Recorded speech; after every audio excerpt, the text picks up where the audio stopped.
নিশ্চিতভাবে এটা ভীষণ দুঃখজনক খবর। আমার কাছে তো অবশ্যই দুঃখজনক। আমার মনে হয় কুচবিহারের যারা সাধারণ মানুষ, যারা কুচবিহারের প্রতি যাদের অগাধ ভালোবাসা, তাদের কাছে নিশ্চিতভাবে এটা দুঃখের যে গত প্রায় 3 বছর আগে যে বিমান পরিষেবা কুচবিহার থেকে চালু হয়েছিল 2023 সালের 21শে ফেব্রুয়ারি, সেই বিমান পরিষেবা আপনারা জানেন যে নিরবিচ্ছিন্নভাবে কন্টিনিউ এতদিন পর্যন্ত সেই পরিষেবা কুচবিহারের সাধারণ মানুষ পেয়ে এসেছিল এবং এখনো পাচ্ছেন। কিন্তু আমি সংবাদ মাধ্যমে এবং আমার বিশেষ কয়েকটি মাধ্যমে আমি সূত্রে খবর পেলাম যে 31শে জানুয়ারির পর সেই বিমান পরিষেবা বন্ধ হয়ে যাচ্ছে।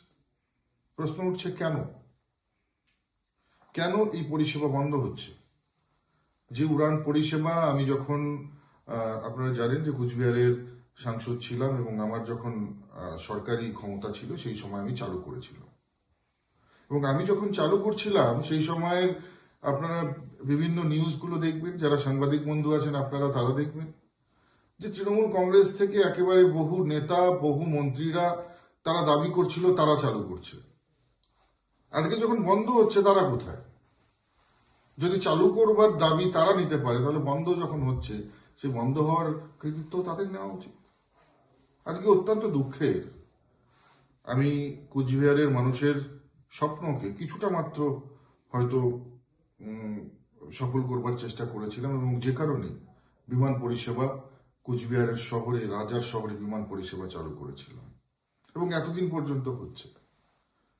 আজকে দাঁড়িয়ে আমার ধরুন যখন কোনো সরকারি ক্ষমতা নেই, আমার আর কি করবার আছে, কিন্তু যাদের সরকারি ক্ষমতা আছে, এই সরকারি দলের যারা মন্ত্রী আছেন, যারা আরো দায়িত্বশীল ব্যক্তিরা আছেন, যারা বড় বড় কথা বলেন, ভাষণ দেন, তারা কোথায়?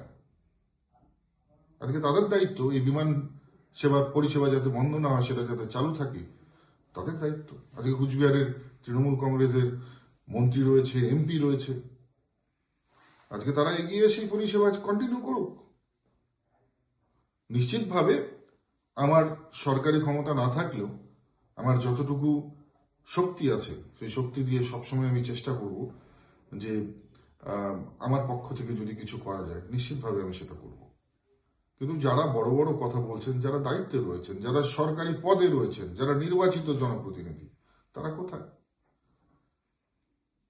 শুধুমাত্র সরকারি দল বলে সাধারণ মানুষের উপরে আপনারা চাপ তৈরি করতে পারেন, আপনারা ডিস্ট্রাকটিভ পলিটিক্স করতে পারেন, কিন্তু সরকারি দলে থেকে যে প্রগতির রাজনীতি করা উচিত, যে ডেভেলপমেন্ট ওয়ার্ক করা উচিত, সেখানে কি কোথাও আপনাদের দেখা যাচ্ছে না?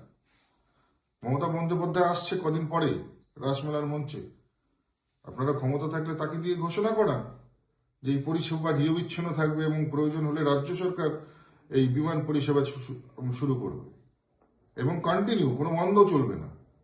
31শে জানুয়ারিতে বন্ধ হওয়ার আগে থেকেই কন্টিনিউটি মেনটেন করতে হবে, যেরকম ভাবে গত 3 বছর হয়েছিল সেই রকম ভাবে। এটুকুই বলবার ছিল সাংবাদিক বন্ধুদের। আপনারা এটা বলবো যে পুরোনো নিউজগুলো বের করে দেখবেন যে কিভাবে একেবারে লাগেজ ব্যাগেজ সবকিছু নিয়ে কলকাতায় গিয়ে পৌঁছে গেছিলেন তৃণমূল কংগ্রেসের নেতারা এই বিমান পরিষেবা কে চালু করলো সেই শ্রেয় নেওয়ার জন্য। তো আজকে বন্ধ হওয়ার শ্রেয়টাও যেন তারা নেয়, সেটাই চাইব। ধন্যবাদ।